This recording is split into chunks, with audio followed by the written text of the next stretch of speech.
Hey, it's Michael D. White for the Bump and Run podcast. You found the YouTube channel. We're glad you're here, but if you don't have time to sit in front of your phone watching YouTube or in front of your computer, don't worry. You can download the podcast below on iTunes, Spotify, Stitcher, Amazon Music, everywhere you can find podcasts. We got the link below in the link tree, so you can take us on the go.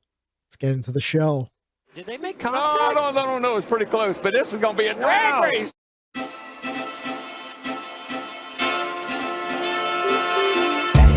at this. Moves him to win it. Carl Edwards bumping, dump and run. Those are nudges. That's racing. Pretty effective down there. Do what you've been doing. Keep them rears attached. That's aggressive, but that's good. Good hard racing. Oh! He puts him out of the group there. Oh, man. Here comes Gordon, right up to the bumper again. You hear that wheel spin, Ben? Yeah, I did hear that wheel spin. The bump and run. There it is. Gordon underneath to the lead. 2 laps to go. But the bump and run is going to get Jeff Gordon the checkered flag at the end of the window street. Gordon wins the Sharpie 500 at Bristol. Will he get the bumper? Yes, he does. Here comes Logano. Logano on the inside. A drag race. They're sideways. And it's going to be Logano getting the win. Oh yeah, welcome to the Bump and Run podcast, episode number 3, race number 2 in the books, the O'Reilly Auto Parts 253. I'm Michael D. White, joined by my good friends, Matt the Statman Riley and Eric Daytona Ron. I hope you guys had a great weekend. I hope you guys had a Christopher Bell winning type of weekend. We'll get into that, but first, I want to know how you guys are feeling on this lovely weeknight. I'd be feeling better, man, if Chase didn't screw himself at the end of that race. But all in all, it was a hell of a weekend of racing. Toyota had a great performance, and yeah, I'm feeling good. How about you, Eric? I'm doing great. That was a very fun and exciting weekend of racing, and I really enjoyed it. I'll agree with that. It was a super fun and exciting week of racing. Well, weekend of racing. And let's kick it off where it all started with the Trucks Friday night. Of course, we had your winner, Ben Rhodes, after what seemed like the race that would never end.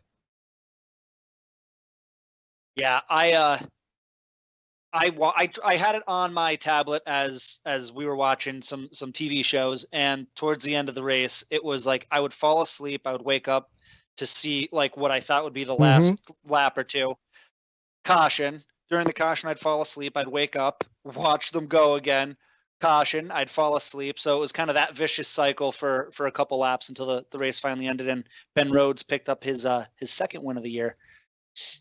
I hear you. It felt like the race that would never end. And I even told my girlfriend Friday night, I'm like, oh, let's watch a little bit of the truck race. The truck race is the most exciting series. You know, you get some veterans, you get some young guys and ladies. And, well, it just seemed like it was just caution lap after caution lap.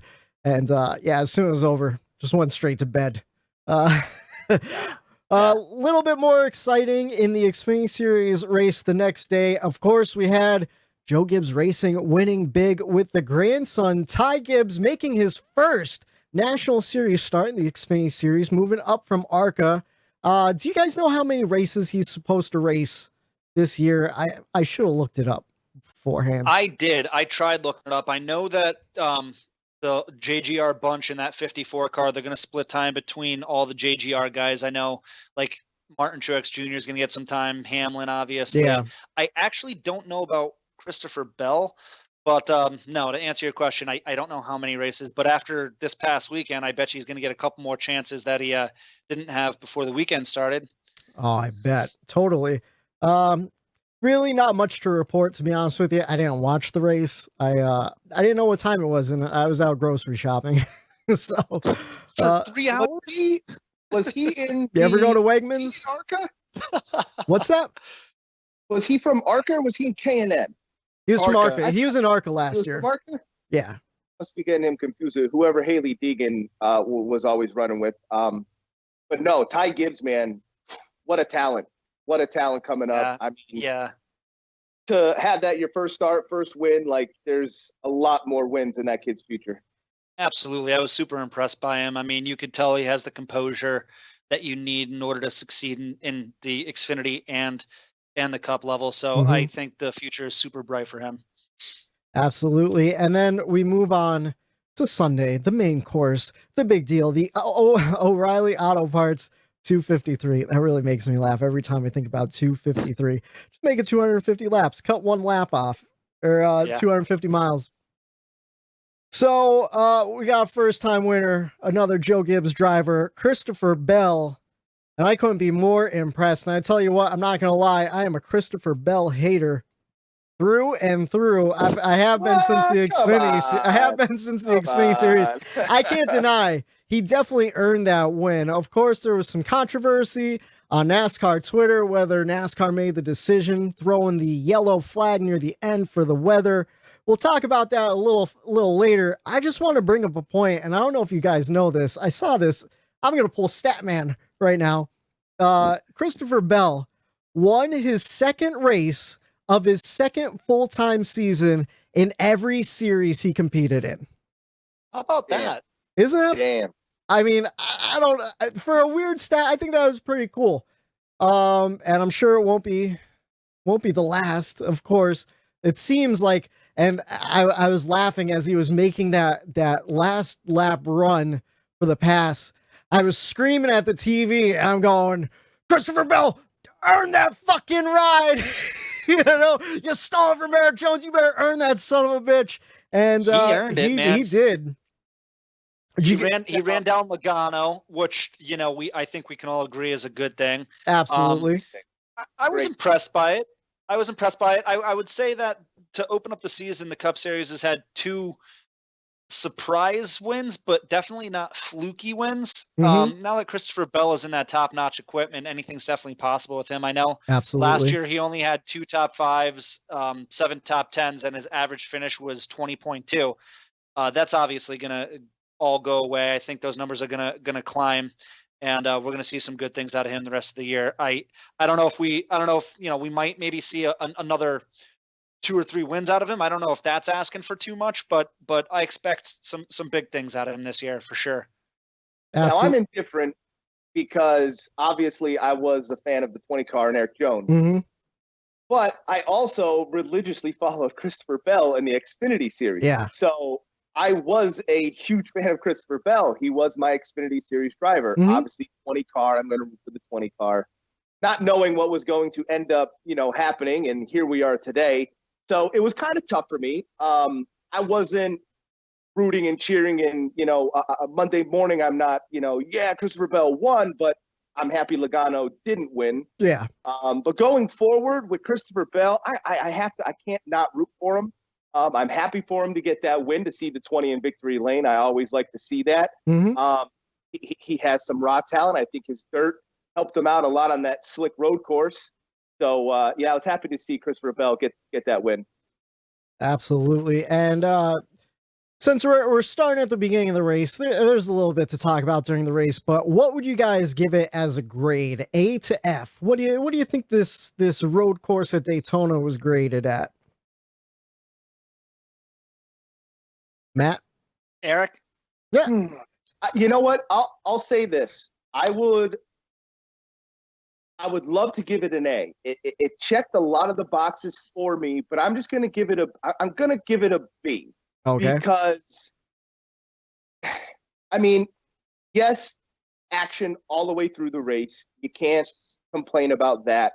I just don't like how the drivers beat and bang in the beginning, take a lot of good cars out in the beginning, just not knowing. I think little over aggressiveness. Yes, the over-aggressiveness. People like that, though. I like to see my guy make it through the first 10 laps of a race. Mm-hmm. Yeah. So other than just like the overall aggressiveness, I guess you get that at road courses. A lot of missing turn one, a lot of wheel hopping, a lot of brakes locking up. Oh, yeah. Yeah, and in the beginning of the race, the first couple laps that's happening. Other than that, I thought it was a great race. Fun all the way through, like I said, and we got a new winner out of it. I think of the road course in general, had going Daytona Superspeedway into Daytona road course. I think that's a good mix-up of tracks to allow maybe some of these drivers that don't have a shot to get ahead of some of these, top drivers that usually start the season out hot. This gives them an opportunity to start hot and build those points in the beginning of the season.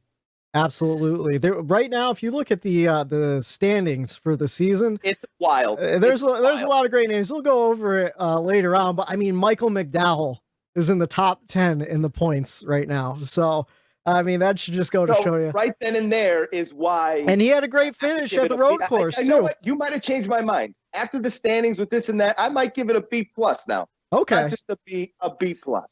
All right, Eric, you stole my thunder there, buddy. I gave it a B+ as well. I kind of mirror your thoughts. I wanted to give it an A+, but I think for me to give a B+ or an A+ grade, it's got to be just a phenomenal race. It was a great race. It was really fun. It was like from start to finish.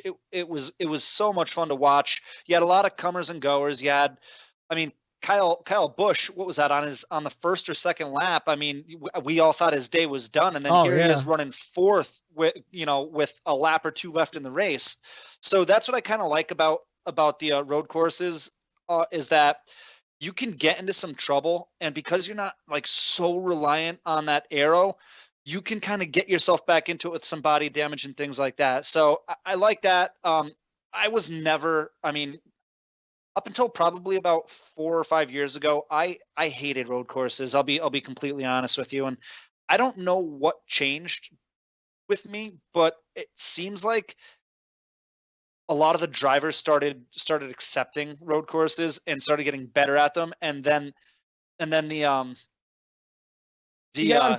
on-track performance is just better. Yeah, the performance got better. Accepting it, everybody has experience, which that in turn makes the racing better. I think if we see like Sonoma, Watkins, the normal ones, we know what to expect. Yeah. This, it's kind of like hey, let's just throw this together, throw you guys out there and see what happens. And that's what adds a little bit of the excitement. For me, it did. I think let's see in a few years after they run it for quite a while, if that same excitement is there. The on-track product got so much better and so much more exciting, and it's now it's not like every other road course. It seems like every road course that we hit on the circuit is just packed with that drama and that excitement. So, I mean, I wanted to give it an A rating, but I'll stick with the B+ right now. I think you have to, because A is the bar. Like, sorry, Whitey, the A is the bar. Like that's where I'm coming from. Like, I think about it in terms of that if I give this race an A, it's got to be a phenomenal race. I'm stuck. Right. I'm stuck there. And then I can't go higher. So maybe if this race happened a little later on in the year, it would have got the A, but I can't start out with giving the race an A. So just to reiterate the on-track performance of some of the drivers, I think what really adds to it is you have a younger crop of drivers coming up right now. And a lot of those guys, especially who started out in like the Ford development and everything, they start out doing some IMSA racing, so they might already be familiar. I mean, you look at a guy like Kyle Larson, who never drove a cup car in the Daytona road course, and he did pretty damn well all day long until the end.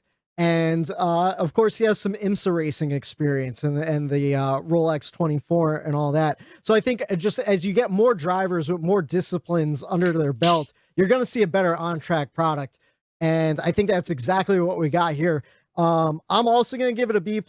I'm not even saying that because you guys said it. I had it written down on my notes the whole time. I said it was a solid race all around. It had a controversial end, especially on the internet. A lot of people were pissed off about the internet, but we had a first-time Cup winner. And were you not entertained? I was fucking entertained, and it made me so much. I was entertained. I'm not saying I wasn't entertained, buddy. Like that's not in question. I was entertained for sure. Like I couldn't ask for a better road course race. Like we had action throughout the whole entire thing. Honestly, you think Chase Elliott's going to win midway through the race, and then they start shuffling it up. You saw a guy like Kurt Busch go into the grass, line to the grass, and then he's back in the top 10 by the end. Like I thought it was a phenomenal race. How about AJ Allmendinger? Pit road penalty. Like racing his way back running up to top 5. Like that's insane. Like for him to take that car and run as well as he did, I was impressed with him. And that's for a new team. That's for Colleague Racing making their Cup debuts this year. So I mean, AJ's obviously that road course. I don't even want to call him a ringer though, because I mean, Yeah. especially last year he started winning, and it was the Xfinity series, but he started winning on the ovals. But he's just so good on those road courses. How could you not put him as one of the favorites every time that they go on those road courses? Absolutely. I think AJ Allmendinger is having a resurgence in his career. It's like a second chance. I love watching it. Some people gave him some shit during the Xfinity race. I've meant to mention this earlier, but him and Austin Cindric got into it at the end of stage 1. Kind of like what we were talking about, guys just really pushing hard early on in the race. And I was a little nervous. I had AJ on my fantasy team that we're all in. We've all got a fantasy competition going. And once I heard that pit road penalty, I was like, oh, goddamn, my day is done. I had Michael McDowell. He went to the back. I had Chase Briscoe. His car blew up. I guess he lost power steering, came back. And then I had moved him back to the garage by then. So I'm like, I made the wrong mistake. I made the wrong move. And thankfully his hood flipped up. Thankfully for my fantasy team, not thankfully for him. Sure, it ruined his day. But I thought it was a great race through and through. Especially after sitting around all last week waiting for the race to start or restart with Daytona. And something Eric brought up, putting Daytona road courses as the second race. I really like it because now 3 weeks in a row, you get something different. You get a super speedway, then you get a road race, and next we're going to our next intermediate at Homestead, and you kind of get to see where all the teams are early on in the season and where their strengths might lie. You're not really getting a true benchmark, but you're getting a little idea. Yeah. Yeah, hell yeah. Can we talk about that save? I know I'm biased, but can we talk about that save from Chase? That was Absolutely unbelievable. amazing. That was unbelievable. I mean, he was show that in car of just the you hands can't get a better going. view. You can't that. I love that view. Yeah, he was fishtailing through the grass. He was heading toward a sign at one point. If you rewatch it, he misses that sign by like 4 or 5 inches, and he gets right back on there. And I think he only lost like 6 spots throughout that whole ordeal too. I mean, he blew it by no fault of anyone else but himself a couple laps later, but it was a hell of a save. It absolutely was. I kind of wasn't paying attention to how great of a save it was because I was listening to Tyler Reddick's scanner at the same time. And that was right around the second he was blowing up on the other side of the grass and his car was on fire. Something I would like to forget. Probably the worst moment in the race for me. And that brings me to a segment I want to try out, best and worst. What was the best and worst part of the Daytona road course for you guys? For me, I just thought it was nice seeing a first-time winner. Always love good parity when it comes to winners. That way, I know me and Eric, we kind of fought about it last week, but I like to see a lot of playoff spots being taken. That way, midway through the season, you're kind of seeing an exciting battle. Who could point their way in? So that was the best part for me. We have 2 new winners, and those are 2 playoff spots that weren't taken last year. So someone that made the playoffs last year is not going to make it. And I'm excited to see who that was. For me, the worst part was, of course, uncontrolled tire on pit road for Tyler Reddick, and then his car fucking blew up. What about you guys? What was the best and worst part of the Daytona road course? I'll take this one. The best for me wasn't a particular driver or particular moment in the race, and it's actually something that we just touched on a couple minutes ago. Was it seems to me that these drivers are embracing road courses, which is producing so much fun racing. And that's once again, that's only good for the sport. As far as if there's new eyes on the sport and they're watching this thing for the first time, they're seeing entertainment. So I think that's awesome. The worst part, first I was going to say Chase trying to take out Keselowski with a couple laps left and just completely screwing himself. But I'm not. I'm going to go with Kyle Busch and him saying that his team quit on him. Yeah. Dude, that's like the equivalent in stick and ball sports of like the quarterback saying my O-line quit on me. My O-line gave up a bunch of sacks. Like, you don't want to throw your team in front of the bus like that because those guys bust their balls all week for you to go out there and give you the best car, and you're gonna throw them under the bus like that. I don't know. That rubs me the wrong way. He didn't throw him under the bus this week. He threw his old team, Adam Stevens and those guys. Okay. That's what it was. So they, his old crew chief. Yeah. So basically, Christopher Bell's team. Christopher Bell. Yeah. Yeah. And so who's at fault here? You know, is it Kyle Busch going away, or was it at like, you don't know? That's what I'm saying. Okay. Like maybe the team wasn't the problem. Maybe it was Kyle Busch. Maybe there's some pressure getting to him. You know, I don't know. Either way, I think my point still stands. Where every time KB seems like he's taking a step forward, his attitude takes him 2 steps back. And it just seems like every year it happens, and it goes in ebbs and flows with him, where he's having a good stretch of he's saying the right things. He's got a great attitude about things. And then one little thing goes wrong in his season, and he just gets so negative, and it just it kills me, because he's his own worst enemy as far as his legacy goes when it's all said and done. He's one of the best, most pure raw talent the sport has ever seen. And I don't think that's arguable at all. But what a lot of people are going to remember him for, at least partially, is the attitude that he continues to show week in and week out. It's just, it sucks. Without a doubt, Kyle Busch, generational talent. I mean, in NASCAR history, he will go down with the Earnhardts, the Pettys. He'll go down with Jimmy Johnson. Who knows how many championships he does have left in him. But again, you're right. It's the attitude, and it seems to be a family thing. Kurt Busch had the same kind of attitude when he was younger in the series, and I feel like I kind of like Kurt now. He's mellowed out. He's a little chill. If you listen to his radio, he can still get fired up. But he's a little bit more calm. Maybe as the years go by, because Kyle Busch is still young. He's 34, 36, something like that. I don't know. I know he's younger than you would think. And I think he is around 36, 37, Whitey. I think you're right about that. Yeah. Before I touch on my best and worst, to go into the Kyle Busch thing a little bit, in my notes for this week, I had actually Tom Brady and Bill Belichick. Yeah. To me, I looked at Kyle Busch and Adam Stevens kind of in that same way, where they needed each other. Once he ran his mouth, I was like, okay, here you are. Kyle, you're now Tom. Adam Stevens is Bill Belichick. Yeah. So, like, who needs one another? Who's going to prevail? You saw what Tom Brady did. He went out and won a Super Bowl without Bill Belichick. Yeah. Will Kyle Busch go out there and win a championship, keep winning multiple races a year without Adam Stevens calling it for him? So that's something that I had written down, and, interesting to watch in the future. But as far as my best and worst go, I'll start with my worst, and it's not really any driver or anything like that. I thought they would have been. It's more about the track.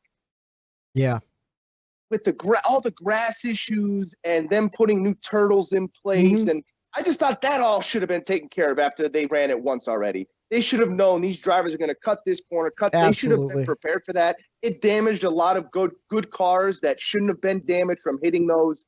That would be my worst. My best, I got to go biased here. And I got to go with my driver, Eric Jones. Yeah. I'm used to him running well. And when he doesn't run well, he never comes back. It was never his team, whether it was his crew chief or whatever. Once he had trouble early in a race, my day was done. I knew he wasn't going to come back. To see him in a new team, a new ride, and a lesser ride, if you want to say that, in the 43, to see him blow that tire in the back or he cut it down, and to come back and rally and finish P14 after starting in the 37th position, he just impressed me. And I was a little concerned what he would do. And after these first two races, I got to say, I'm kind of impressed, and I have a little bit more excitement for him in the future. Absolutely. Definitely outperforming expectations in that Richard Petty Motorsports equipment. And as you were talking about it, it made me wonder, is road racing the true great equalizer when it comes to a lower funded team like that? Because last year we saw Michael McDowell break the top 10 again. He came from the back and broke the top 10 again after some issues earlier in the race from starting on the second position and everything. And yeah, you see more teams shuffling in and out of the top 10. Well, look at Ryan Preece finishing 9th too. Right. Great dirt racer. Wheelman. I think anyone that could drive a car. Like, my thing is, after watching this road course, and they kind of touched on it, I think Mike Joy was talking about it, where Chase Elliott is so good at conserving his brakes, knowing when to let off, how to use them to save them for the duration of a road course. Yeah. To me, road courses really show it's more in the driver's hands. And the driver has to, he's controlling that brake and that gas. He has to make sure that his rotors and his tires don't overheat, and that's all in the driver's hands. So you'll see equipment doesn't matter at road courses. You can get beat up, you can get banged up. It's who's behind that wheel is going to make and make those moves to win that race. And you just saw it with Christopher Bell. Even though he's a young guy, his dirt track experience, that track was slick. It it was tough, and you had to be a good driver. And I think that the top 10 showed who the real wheelmen were in a road course. Absolutely. I mean, there were some guys mixing it up earlier or like later on in the race that kind of got taken out. Don't forget, MTJ spun completely around in the middle of a huge pack of cars, and well, it screwed up a couple of guys' days there. In fact, he almost took out Chase Elliott, and he almost took out Christopher Bell too. So who knows what could have happened there? But I mean, I don't know. That brings me to my next thing. Should Daytona Road Course be a permanent fixture on the schedule? Well, I don't know. I mean, because I really, really enjoyed the race yesterday. Yeah. But here's the deal. They filled this race in because they can't run an auto club this year, right? Is that why we ran the road course? I think so. So. Yeah. So yeah, and then they're moving. It was either that or they moved it up to replace Auto Club. Oh, I don't remember. Either way, because I know they usually go Daytona 500, and then I mean in years past it was Daytona 500 Atlanta, then West Coast Swing. Yeah. But I think they punted Atlanta back just because possible weather problems and stuff like that, and then they moved up the West Coast Swing. And I know Auto Club, don't forget, guys, like they're moving over to a half-mile track. They're converting that 2-mile track to a half-mile track. So what do we always say in the NASCAR world? More short tracks. Yeah. I want to see more short tracks. As much as I enjoy the road course racing, I'm still a short tracks fan through and through. So I like it. I think right now we have other road courses that we're going to visit anyway. Yeah. So I'm on the side of hey, this was fun. It was a fun experiment. It worked out well. If we ever need a filler in the future, sure, let's go back to it. But I'm excited to see also what the Auto Club Speedway is going to do with their half-mile program. So I looked it up real quick. Daytona did replace Auto Club, and you're right. Okay. It is going to a short track. They will run one last race there next spring, and then they're going to start demolition. Or maybe that was the plan. Man, so much stuff happened this silly season that I'm starting to forget what happened. But the whole thing is like, so the road course was originally just supposed to be the Clash. They had the road course last season to replace Watkins Glen. I thought we got a great race at the end of last season. We had a great Clash, and then they added it in to replace Auto Club. I'm saying maybe not replace Auto Club, because I agree with you. I want to see more short tracks, especially out in California. I want to see something different out there, maybe draw in some more of a celebrity presence, because of course that's kind of what Auto Club's always been for, was to draw in celebrities, get some casual fans in on the West Coast. I say replace Sonoma. I'll be honest, I'm not a fan of Sonoma, and I think the road racing at Daytona was much more enjoyable than every Sonoma race I've seen in recent years. And I mean, I'm just spitballing. Why not? Yeah. I could agree with you there. I would say keep this race. It was exciting. And more road courses. I'm not against it. Like Matt said, they're becoming more exciting, and I don't mind them that they're trying to add those in. But to your point, Whitey, Sonoma is like, I think it always ends up being like fuel mileage or something at the end. Yeah. It just draws out, and I'm like, man, it's exciting in the beginning and midway, but the end of Sonoma is just like, wow. I feel like it's such a long day too, and I want to say, like, every year, is it near a holiday weekend? I feel like we're always outside grilling when Sonoma's on, and no one's paying attention to the race. It's just in the dead heat of the summer. Yeah. So yeah, there's so many. But yeah, I get what you're saying. I would just much rather see the Daytona Road Course than I agree. I Sonoma. say keep it, and if you wanted to replace another one like a road course just to get something new, and maybe just keep them turns. 1 year we go here, next year we go over here. Yeah. But I say keep it. And that's the thing too. Like, if last year said anything, it means that we could go really anywhere and switch it up. And I would like to actually see a couple different tracks. Go through a cycle. Change the All-Star race every year, move it to a different track. I mean, put it at Pocono so we can enjoy it in person. Let's put the road race at our home track. And you want to know what? That would be amazing. Put the All-Star race on Pocono's road course. I mean, they run IMSA cars out there. Why not run a cup car? I don't know. Hell yeah! Now we're talking. Maybe boys. for 2022. Apparently, the road course racing's supposed to be phenomenal in 2022. The cars got independent suspension and all that stuff. I'm just spitballing here. But someone made a good point. It was either online or on NASCAR radio. One of the callers, but they said that that road racing is like our new short track, because you get that beating and banging they used to get at short tracks back in the day, the thing that people really long for. Because when it comes down to it, I mean, I never want to see a vicious accident, but I want to see some fenders bent. I want to see a tire go down. I want to see someone crack into the wall because their tire's going down, And I feel like we got a whole lot of that at the Daytona Road Course. So I'm saying put it on the schedule full time. I couldn't agree more. Yep. All right. Let's see. So, I mean, as far as just interesting parts of the race, I feel like we've covered everything. Do you guys have anything that really stood out during the road course race? I think that you're inserting your foot right in your mouth, Whitey. Was it you? I believe it was you who said last week that we're going to have to see if Kyle Larson can knock some of that rust off, and you think it's going to take a little while. I already admitted it early. I know, I did. Man. I was super. I mean, he screwed up at the end. He kind of overdrove turn 6, I think it was, coming back onto the main track. But again, he was right there, though. He had the opportunity, right, and I was especially surprised since he's never driven on the road course besides in an IMSA car.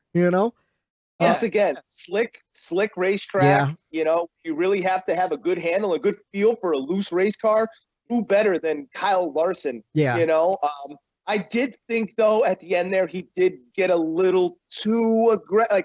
I think he could have dialed it back. I just think that's him, getting back in, settling those nerves down. And I don't think that happens again with him. I think this is going to be his forte in these first few races, is him just getting his rhythm back. Plus, you have that excitement, you get a little extra adrenaline and you overdrive a little bit. It happens to me in NASCAR heat and iRacing all the time.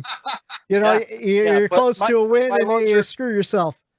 My larger point is that he was in position. He was in position in the 500, and he was in position again with the road course. And then, don't look now, but what's coming up next week? Homestead, man. He's going to be on my fantasy lineup for sure. Yeah, we'll get to that. Well, but I'm expecting big things out of him, man.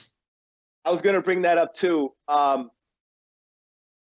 going to get into the mile and a half here. And I was thinking, I'm like, okay, after this first mile and a half, the results, are those going to determine the rest of the season? And for me, I think, you look back to last year, and I think if you see the top 5, that's going to be the main players. I think we'll figure out within the first 2 mile and a halves who the Hamlin and who the Harvicks are going to be, because it's plain and simple. Whoever comes off without practice, without qualifying, it's just coming off of the hauler. Who's got the speed? So this week, you don't have time to really wrench and work and fix on your car much. So whoever comes out of their hauler the fastest coming up, I think is going to really be the ones that are going to have multiple wins. Like you said, Matt, we have 2 new drivers. We have multiple, are we going to see 16 different winners? I don't personally think so. That's a tough feat. Everyone says it every year when we get multiple different winners, but I don't think it's going to happen. But someone's going to have to take over those wins. Like you guys said last week, like with Harvick and Hamlin having so many, I think they go lower. So maybe here's 2 of those wins. They went to Christopher Bell and Michael McDowell. But I think we will see multiple drivers, 1 or 2 of them come out and win multiple races and kind of dominate those 1.5 miles. So what do you guys think about this week? Do you think that proves true?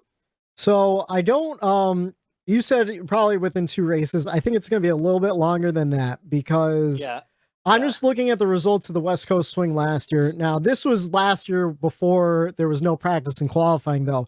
But we had Blaney running very well. We had, I think Joey won a race. I think Kurt Busch was running really well in the top 5. It was Hamlin and Harvick. Yep. And then we had, Alex Bowman won a race out there. I think, did he win Phoenix? My mind is Alex shot. Bowman was in the top 5. And to be honest with you, Jimmy Johnson was thrown in there still because he was in there. He did on the West Coast swing too. I feel like when Hamlin and Harvick started lighting it up, it was after we came back from Bowman the won. downtime. I want to say Bowman won Auto Club. He won out there in I think you're right, yeah. And then did Joey win Phoenix? Or was it Brad? Brad was in there too. Because I looked today too, Yeah. Eddie. I should have wrote it I probably down. should have did some research. My memory. Yeah.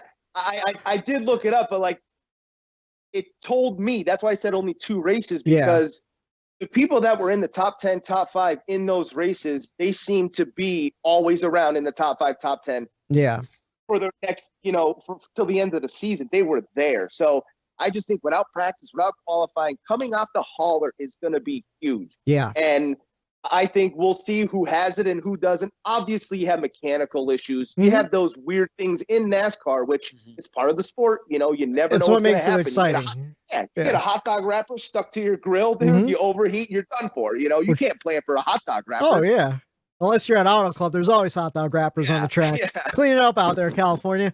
Guys, if we say hot dog one more time, we're gonna have to pause. So I can make sense.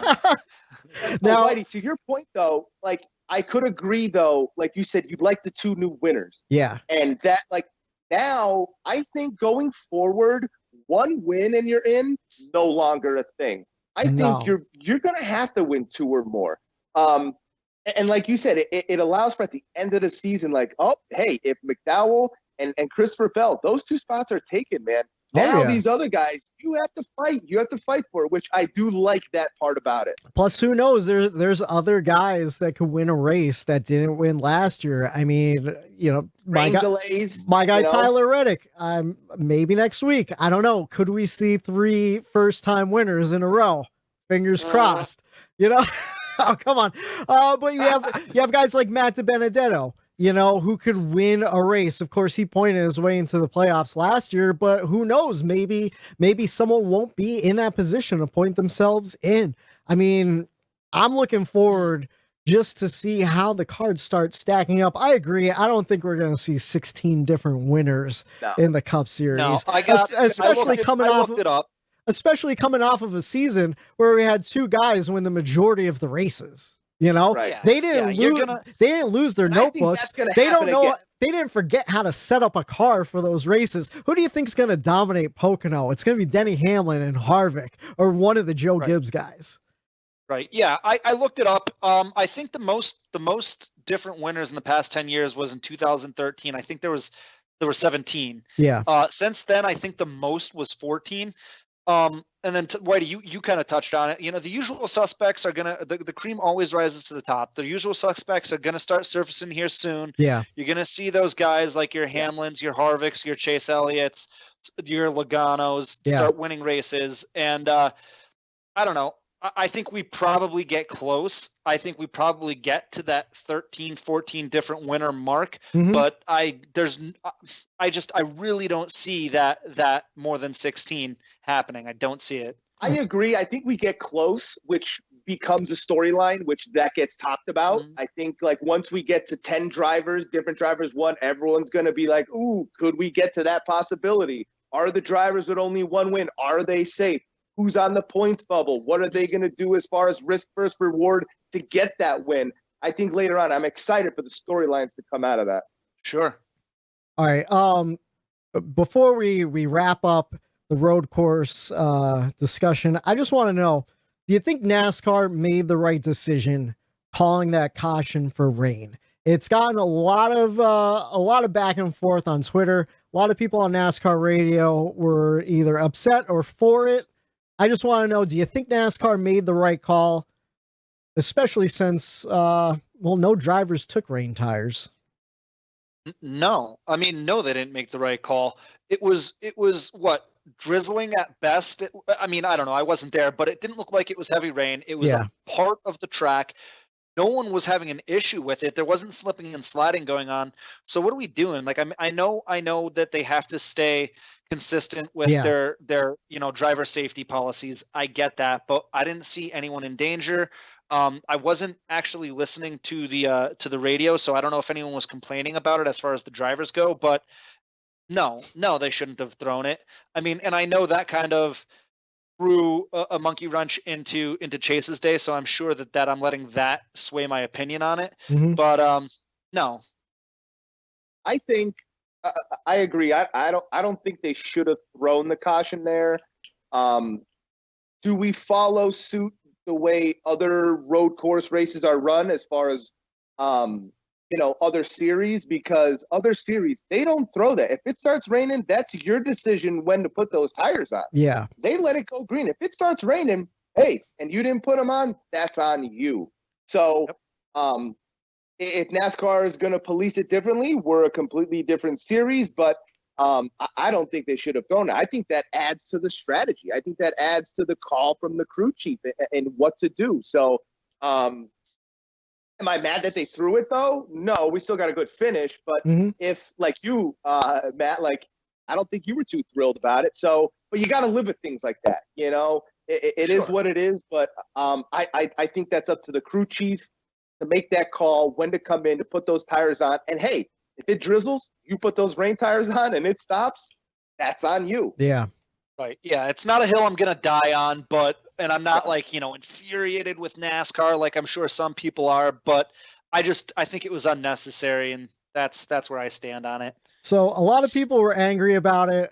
Twitter was blown up. I think a lot of Chase fans particularly were angry about it. And in my eyes, I think NASCAR made the right call. I'm going to go completely opposite on you guys. And a lot of people think it was a conspiracy to spice up the end of the race, get everyone packed up again. I don't think it was. I think NASCAR made a difficult decision. Of course, you think they panicked? I think they might have. Because and again, it's hard to judge rain when you're looking at the cameras, and when it happened, it was during a commercial break too. So you're seeing like little boxes. I was listening to the scanners. Hey guys, you know what would have helped avoid all this? Yeah, starting at noon. Yeah, a 1 o'clock start. Yeah. That's it. Well, that's 100% true. I will not disagree with you on that. Hashtag noon start time. I know there's a couple YouTubers that have that going. Stick it, Whitey. What's that? It's been trending. Trending. Like people are furious. They're coming at the TV. Like, screw the TV deals, man. Start at noon. I agree. Start them at noon. If we have some time, but go ahead, Whitey. I didn't mean to cut you off there with your opinion. That's okay. I want to see them at noon too. I really do. My only thing is, I think NASCAR is in a tough spot because you're getting close to the end of the race. There was a pretty decent lead. You don't want to screw someone's race up there. But at the same time, could you imagine the outpour and the anger if they let the track get saturated? Someone slid into the wall. I mean, the same thing happened to Kevin Harvick in Texas last year, and then we had a 4-day rain delay or something like that. But I just remember if they called the race, 2-3 laps earlier than that, instead of letting it mist on the track, I don't think Kevin Harvick would have wrecked out. I think he still had a pretty decent finish in Texas. That was the second Texas race, but it was a playoff race, you know? And the way it is now, every single race matters. You want every stage point you could get. You want the best finish you could get. And I don't think you want to let weather jeopardize that at all. And I understand what Eric's saying. You know, you let the crew chief make that call, but I think it's in NASCAR's responsibility. They have the rule in place. Use it. Give the teams the opportunity to come down on a yellow flag pit stop, and then you get to choose. Put your slicks on. Put your rain Safety. tires on. It's always going to be safety. Yeah. Safety will prevail in everything. And that was my whole And that's my whole it's not thing. a hill I'm gonna die on because at the end of the day, I get it. I mean, it's a difficult call. I'm happy I'm not the one who has to make it. Yeah. But when you want to be consistent with safety, you have to be consistent with safety. So I get it. Even being a Chase fan, I get it. I'm not okay with it, but I get it. Now, again, though, NASCAR likes to have rules on the books that they don't call either. So now I want to see a consistency. I want to see if it starts to drizzle at any other road course, no matter what lap it's on, I want to see them throw that caution. I want to see them make that call. So I do think there's some accountability. You know I'm going to disagree with you there, Whitey, just on the pure fact that I like that NASCAR is willing to change throughout the season. If they see something is wrong, they change it. And stick with ball and football, people will bitch and complain about a rule that they want changed. Yeah. And they have to wait till the end of the year. They go, no matter how bad it is, if that's a rule, they stick with it. And at the end of the year, they see if they want to change it. NASCAR, they don't do that. Yeah. They change it as they see fit. You know, hey, if this is a major problem, we can't wait till the end of the season or next year, and they'll change it on the fly. As far as rule packages and all of that goes, they ain't afraid to do that, which it could screw some drivers, but it could help others. But overall, I just think that's them just trying to put the best product out on the track every week. And I completely agree, especially when it comes to some of the rule changes we've seen mid-season, like some of the uncontrolled tire penalties from years gone by. They switched that in the middle of the season. I'm just talking about consistently calling something. Like, I know a lot of people were angry last year.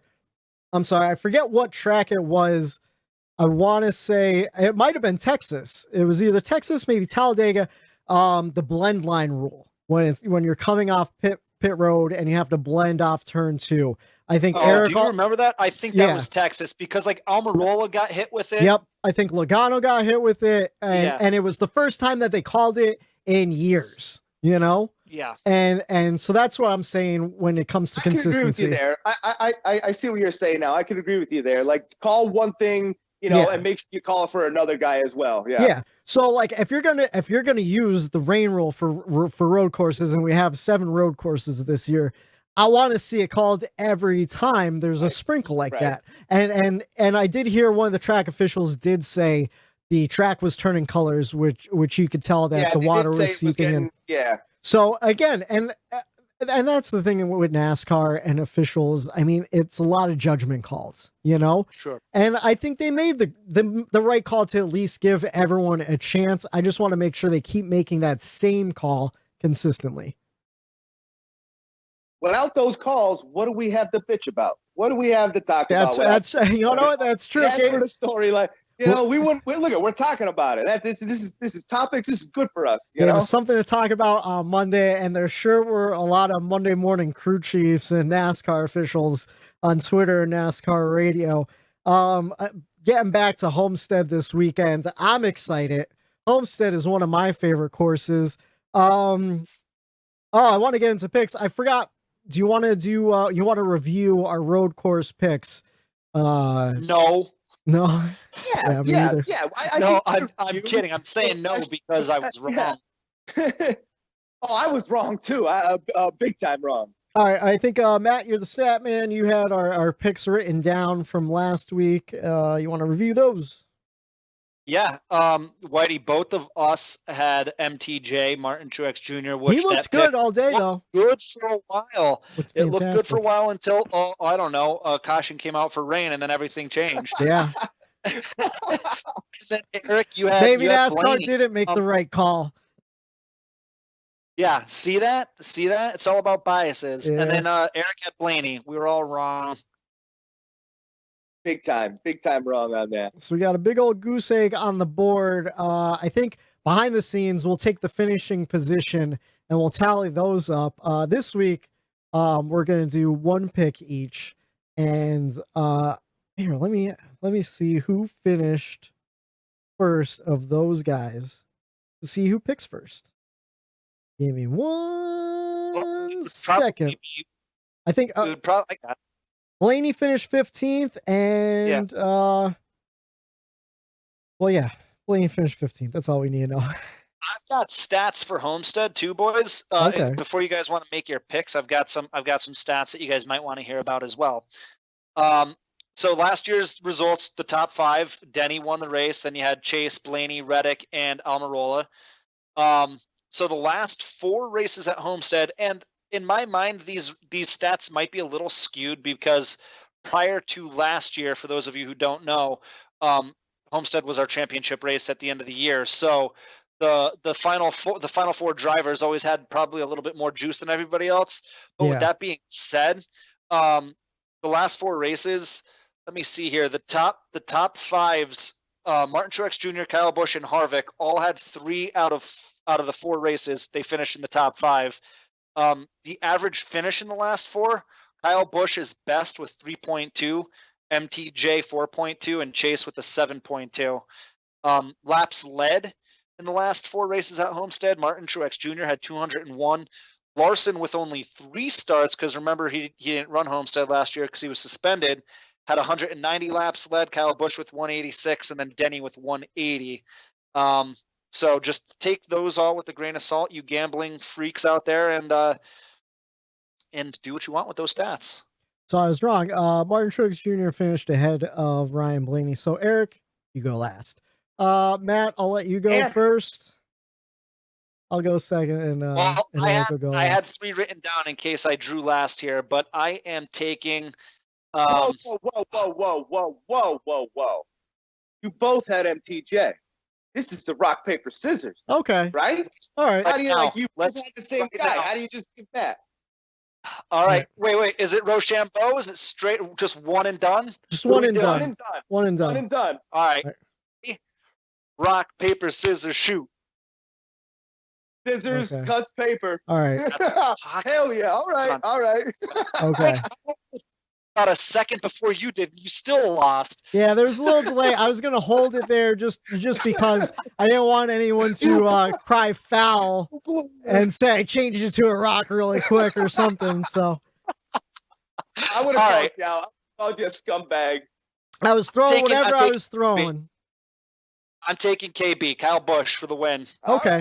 All right. I'm chalking that down. I think that's KB. good. I think that's a good pick. Obviously he's had a good history, and we'll see if his luck changes a little bit.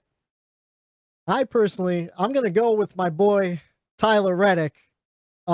Finished 4th last year, so it's not even a ridiculous pick. The only thing is he's starting near the back because his car blew up this past week.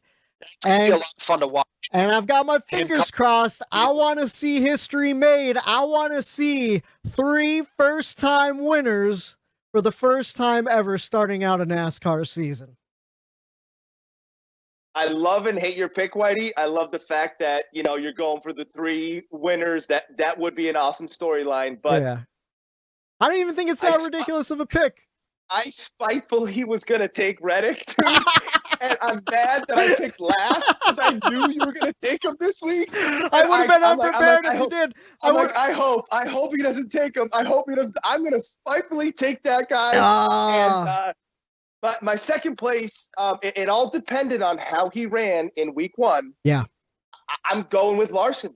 I'm going to take Larson. I think, I know I didn't think he was going to get wins. I know I was heavy on maybe he needs time. But I just think he's been behind the wheel of a lot of different race cars, and I just think he still has it. Like, seeing him race there, seeing him be aggressive about it, like, he's not, taking his time and, no, he's back at it. Yeah. He doesn't care that he missed all those races. He is behind the wheel of that race car, and I think he's going to – he has to prove something. He's got a big chip on his shoulder. Yep. And He's I got a think lot to prove. goes He out- needs to perform to get new sponsorship. And I agree. I think so far, I mean, we're only 2 races in, but so far he's killing it. And I feel like he's racing a lot cleaner than he used to. Like it seemed every race he got into the wall at least a little bit. And I haven't really seen that. I mean, he overshot the turn this past week, but other than that, I mean, one mistake. This week though, he's going to ride up against that wall. And I don't know when. Should have been prepared for this. Maybe Stat Guy.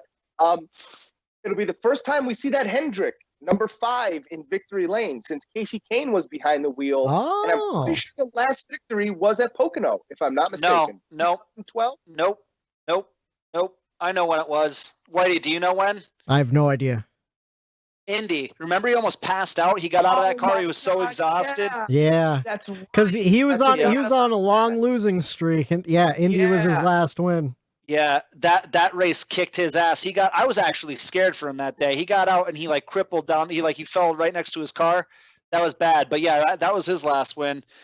Just to kind of touch on what you guys were saying about Larson, if there's any racetrack that like is his racetrack, I know he's never won at Homestead, but look at what I just said before. I mean, he missed an entire race, and he's only what 11 laps led behind Martin Truex Jr. in the last 4. Yeah, he's so good here, and he loves those racetracks where you can run that high line. I mean, it was Dale Jr. and it was Kyle Larson, and now even Bowman too is really good at it. So, and you want to know what? There's another guy.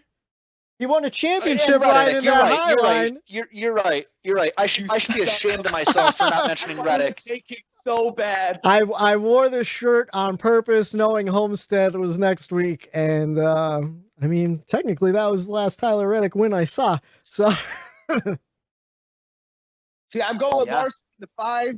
Bring that back to victory lane. But I got to touch on something quick here before we go, as I get rid of my kitty cat. Dude, how about that pre-race with Gordon and Clint Boyer in those cars going around? Phenomenal. That was grade A epic material right there. Like that was awesome. I don't know what favors they had assigned for that, but holy shit, that was fun. I know I bashed Fox last week because of when they decide to run, the races in the middle of the freaking afternoon, but they let those guys go have fun. Yeah. And I think that's kudos to them for letting them do that. He needed that. That was a breath of fresh air. Clint in there. That's what we're gonna get. I'm loving them. I'm loving them out on the track before the race, out on pit road talking to. I think that adds a fun element before they go up to the booth. I'm loving more Larry Mack in the studio. And Larry Mack and those Mack. videos of them driving around in those rental cars. Now they couldn't have actually been rental cars, but I think they were. Jeff's car caught on fire. That was insane. I think Clint lifted the hood. He got sprayed by the radiator. People were calling him out for his suit out the window at some point. You want to what? I think he did. He threw a headlight out. I think Hendrick rents cars. They must have been some old Hendrick rental cars that they lent them for the day. But that was amazing. I don't know how they didn't get hurt too, because it looked like a little whiplash going on in there.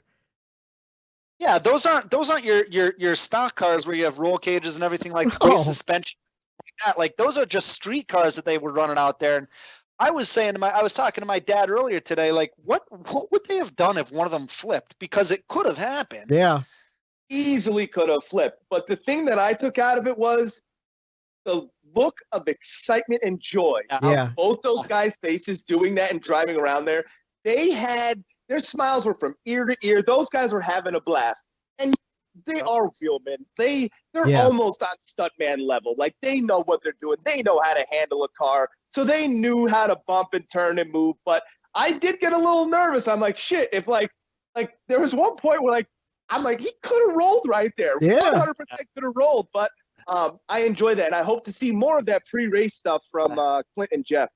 Yeah, I agree. And like I said last week, it seems like Boyer is taking the fun to Fox, and it's just pumped up to a whole new level, which is, like you said, a breath of fresh air. If it brings fans in to watch that race, I'm all for it. Absolutely. And it really is a breath of fresh air. I'm just wondering, how is NBC going to top some of the things? Because I'm sure this isn't going to be the last vignette we get from Jeff and Clint doing something not at all. crazy. I'm sure this is just the tip of the iceberg, so to speak. So I'm looking forward to more pre-race shows. Again, though, start the pre-race at 10 a.m. and let's get these races off at noon. Yeah, let's get the green flag waving at noon. All right, we got a couple minutes left in the show. I don't know if you guys want to touch on. There was some recent current events. Last Friday it came out that Joey Logano and Brad were not on speaking terms after the 500. Now on Sunday, there was an update to it that they had spoke about the race and everything. Just in general, do you think that it's really a necessity for teammates to be friends or even be friendly or even like each other? No. I mean, you look back. I know back in the 90s or even the 80s, I know Dale Earnhardt Sr. was adamant about not having a teammate. And a lot of those guys still don't like having teammates, but it's good to rely on each other. You don't have to be, I don't think you have to be friends. You don't have to like each other, but you do have to rely on each other for the data that you guys are both collecting.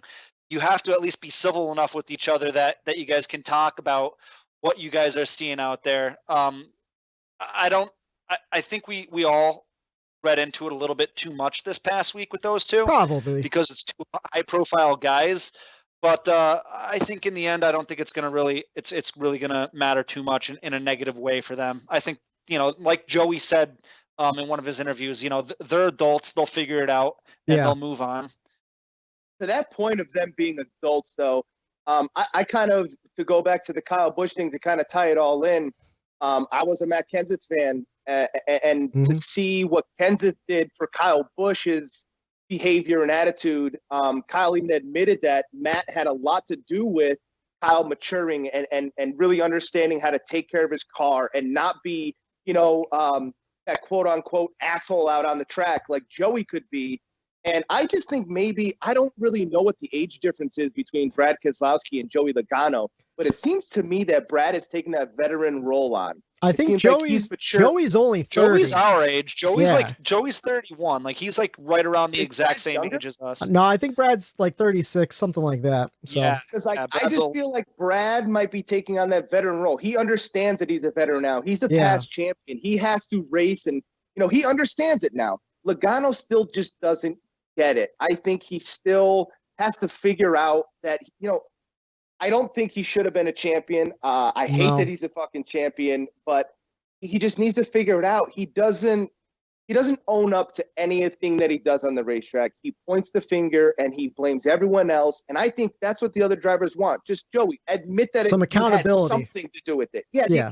You had something that you did block. You knew you were going to get run over. Either you get run over or you let your teammate win, and you decided to wreck both your cars. So that's not maturity. That's not something you want in a teammate. And I think Brad is realizing that. And whether or not Blaney stays there with him or not, I think all three of those guys are just on not good terms right now. Yeah.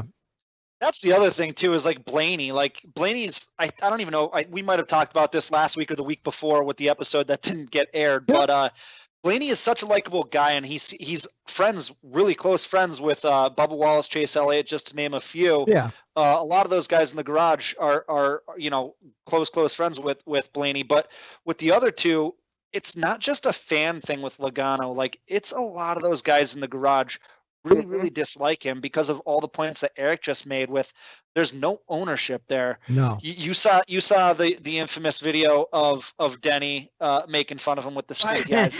Short track racing. And that says it all. That says it all right there. Denny nailed it. He knows. So he's not the only driver that has that opinion on Joey. So he did nail it with that video. So Harvick never forgave him with the whole fire suit comment from like 10 years ago either. And you know what? That brings something up, though, because Joey Logano is still young. He is only 31 years old, and he started very young.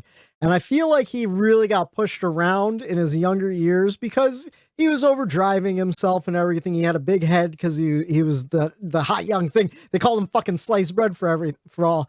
And I feel like maybe now he just has a big chip on his shoulder from getting pushed around by veterans like Tony Stewart and guys like that for so long that now he's not going to take it from anybody. I heard an interview with him a while ago, and I hate to defend Joey Logano, but he said, I'm not out there to make friends. I'm out there to provide money to feed my family, you know? And when you're racing me hard, you're taking food out of my family's mouth. Which I is agree. respectful. That still means you have You have to own up drive your with shit. You respect. can still, Yeah. right. You just own up to your shit. You make a mistake, own it up. Yeah. You know, that's my Yeah. biggest thing with him. But that he'll You never don't do need that. you He'll don't never need do friends it. on the track, but you do need allies, and it's bit him in the ass before because he doesn't have an ally per se. Yep. And now it's your gonna own continue teammates to do aren't your that. allies, you know? Right. It's a problem. And I will say this, my final point on the Logano thing, it actually turns into an MTJ thing. I will never forgive him for not doing what he said he was going to do. I might be a little biased because I'm a Matt Kenseth fan, and Matt Kenseth did exactly what he should have done. Yep. And he said he was going to do it. And not only did he do it, he took the leader out when he did it. Yeah. And when Mark Truex That was one Jr. of my said favorite he's not going to NASCAR ever. yes. I When still he go said back he and was watch not gonna that let Joe win, Radioactive he every shouldn't now have and let him then. win. It's my banner on almost every social media thing for the longest time, him put him in the wall. But I just think MTJ should have done what he said he was going to do. Don't say Logano's never going to win a championship if you don't have the balls to go ahead and do it. I agree. I'm an MTJ fan, you know that, but I agree with that. I agree with that. He doesn't back up what he says when it comes down to brass tacks. I don't think he has, and he's admitted it too. I don't think he has the balls to do it, but he's too nice. Well, we're getting near the end here. I did forget one thing during our Daytona recap of the road course, and I wanted to shine some light. Everyone always talks about the winner. We never talk about who came in last. This week it was Quinn Huff. What happened to him, Matt? I hear you have some stats. I'll let you take this, Matt. This I one heard. is. I saw on Twitter he had some engine issues. Every weekend it's Quinn Huff. It's always Quinn Huff. We should just call this the Quinn Huff segment. What happened to Quinn this week? He had some engine issues. When you brought up the idea of let's not just shine light on the guy who won, let's shine some light on the guy who came in dead last. And I looked, and of course it was Quinn Huff. And I have some stats. He only made it a couple laps too, like 3 or 4, right? So Quinn Huff has never led a lap. Not even by accident. Not Like, even some during like a guys- pit cycle. Not even during green flag where he stays out. Yeah. It average finished 32nd, which is actually higher than I thought it was. That is higher than I thought it would be. I figured 36th. Who's below him? Timmy Hill? Guys, this is He's the in that stat that pit got boss me. Ford. It's gonna get you guys. It's okay. So out of 55 Cup starts for Quinn Huff, three times has he finished on the lead lap. Out of how many starts? 55 Cup starts for Quinn Huff. 3 times has he finished on the lead lap. We're going to be talking about Quinn Huff a lot this year. All right, listen. Over under. How many times in 26 races does Quinn Huff finish dead last? I'll put it at 50. I'll go 12. 12 races where he 12? finishes dead last. Over or under? Regular season. Regular season, yeah. In the regular season? Okay. So set it at like 12 and a half. All right, out of 36, I'll go 12. Because you're gonna have guys that smash and have DNFs and stuff in there. So So you out have of 36, 12 I'll give you 12. Oh God. Oh my God. I'm gonna go over. I'm going over. I think I'm going over too. I'm going under. I have faith in my boy Quinn Huff to get Okay. it together. And you know what? I will say this. At least one race this year, Quinn Huff is going to finish on the lead lap. On the lead lap? That's my bold prediction. That's my bold prediction. The end of this podcast to take that back, bud. Well, I'm writing it down right now. I know the Bumper guys on the podcast last year, they had a stat tracker to see if Quinn Huff would eventually catch up Kyle Larson. he never who did, missed all right? the races. No, he did. He eventually Okay. did. He eventually caught him, but like it took him almost the end of the year to catch It was him. like deep in the playoffs. Yeah. All of the races, yeah.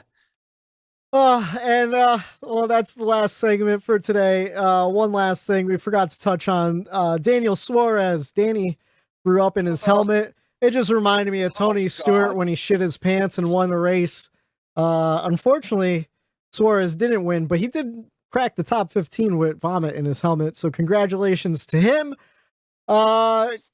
Congrats, Daniel Suarez. That's all I have to say. I hope we got a good race in Homestead this weekend, and I had fun again this week. I hope you guys have a great week. I hope everyone home enjoyed, and we'll talk to you after Homestead. Take care. Peace. For the Bump and Run, boys. For the Bump and Run podcast, I am Michael D. White signing out for Eric Daytona Ron and Matthew the Statman Riley. Talk to you next week.